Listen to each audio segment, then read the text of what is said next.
tobacco smoke enema is my thing right here.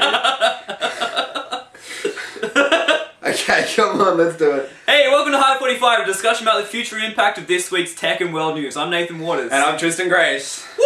Hive45! This is Hive45! Ah! Excellent, I can open my beer now. We're quite drinkity.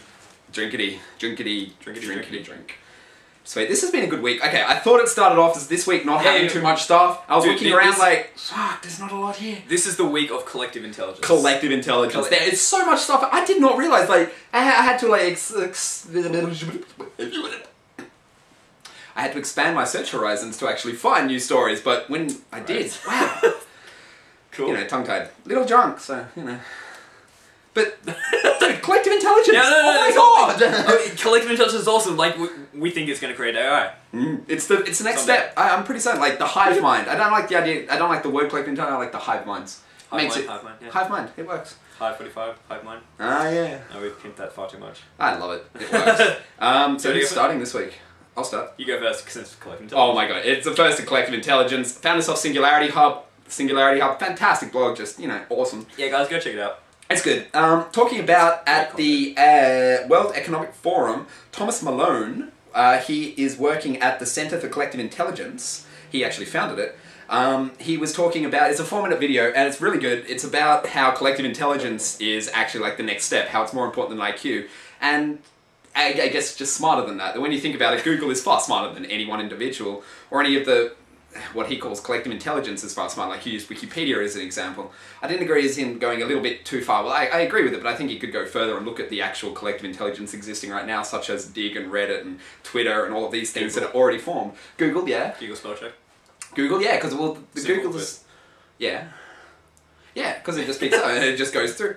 I just love the idea that like going through that you can actually just work out such better intelligence with a large group of people. If you can actually put a filter on top of people and like their input into it, like all of these like user generated content, that anytime you submit anything into the Hive, into the internet, into the cloud, you can actually filter it to the people who are best at actually processing that information, and then the people who process that information then put their own information back in, and it continues the cycle. Like the intelligence you extract from that is incredible. I love how there's an entire freaking lab at MIT. I know, it's MIT as well. MIT Collective Intelligence Lab.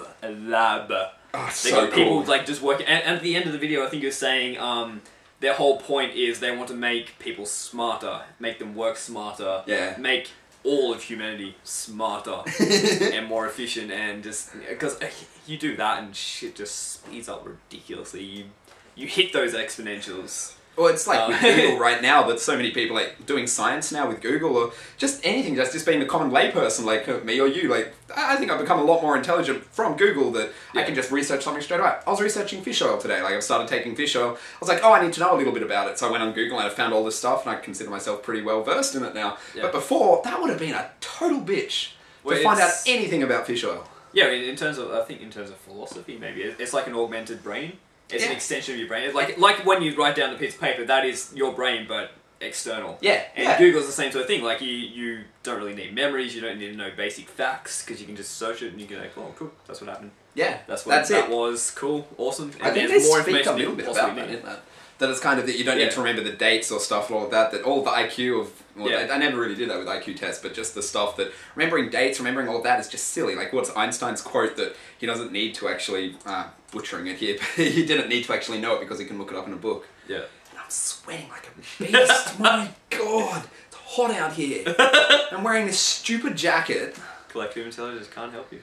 No, not really, because I'm by the way, it's stupid intelligent. It is a girl's jacket. It's a purple girl's jacket. It is a purple girl's jacket. Looks a bit like Willy Wonka. Yeah. And I've got a Batman belt on as well, but I'm not going to. We should have a poll, like, sexy or not. Very sexy.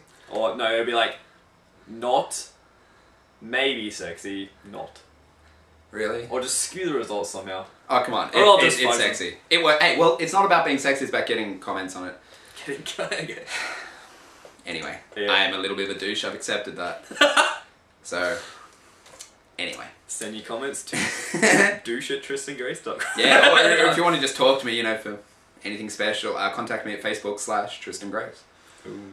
Or Twitter/TristanGrace. Although I won't check the Twitter one. You probably should have a .com in there, otherwise it won't go anywhere. Oh yeah. Just saying. You know, just... Hey, anyway, My story. Your story, yeah. Shut up. I've got enough about that, yeah. Okay, jacket oh man, I hate to say it again, but it's another one of Singularity Hub. I should have organised it better. It doesn't matter, Singularity Hub's the bomb. Anyway, Adam the robot scientist makes his first discovery. They've got these freaking robots in someplace, who cares? The point is, it's made a discovery. Basically what these scientists did is they, there's this yeast sort of there's a, this is why I need to highlight. Is there a Chrome extension for highlight so I can highlight the text? So you can just go through it, yeah.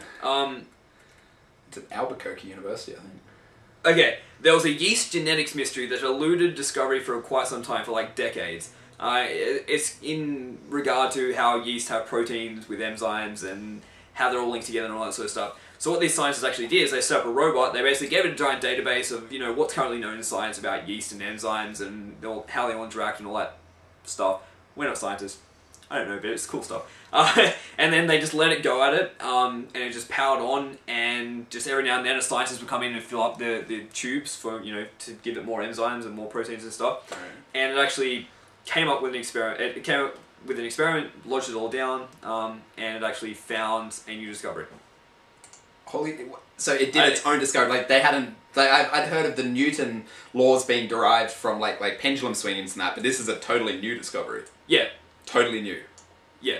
Holy Something crap. that's been eluding for a while. I mean, I'm trying to boil down it. I suck at remembering articles.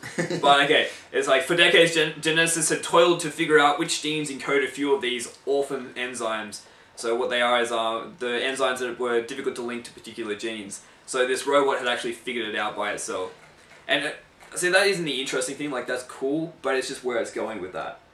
Robots making discoveries. Robots, and especially when the semantic web comes in, when you can link all different scientific discoveries to each other and can all actually work data to data. Yeah. Instead of from websites to websites, from data to data. Yeah, especially with scientific discoveries. Yes. I mean, you can just, like, we can have just computers and robots making science for us now. Finding new scientific discoveries. 24/7, they don't need to be paid, they're free.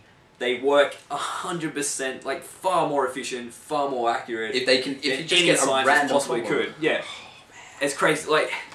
And then I can just put it into the Hive-mind of the internet. Just put it onto the internet, and then I can say, hey, look at this, and then I can start doing it again. If you could find, oh my god, if you could actually find like an algorithm or some way that they could continuously just do that you just put clouds of computers all working on these one problems, just keep on processing. I guess a bit like what is it? Like SETI at home. Or folding at home and all of that. Yeah, it's kind of similar, but directly through. But see, that's still all very little tiny bits that they should be able to get the breakthroughs, maybe. Yeah. I like that idea. Robots it has to be a development. Like, there's no way that it can't end up happening. Like, sure, we use computers right now to actually make developments, but it's still us controlling it. This is the automation of machines making discoveries. It's the automation of science, which is a little... Wow, that's cool. Crazy. That is cool. And especially some of the articles I've been seeing lately on Reddit and other sites, like, there's reported they've apparently cured AIDS. They've cured AIDS? I'm not shooting you.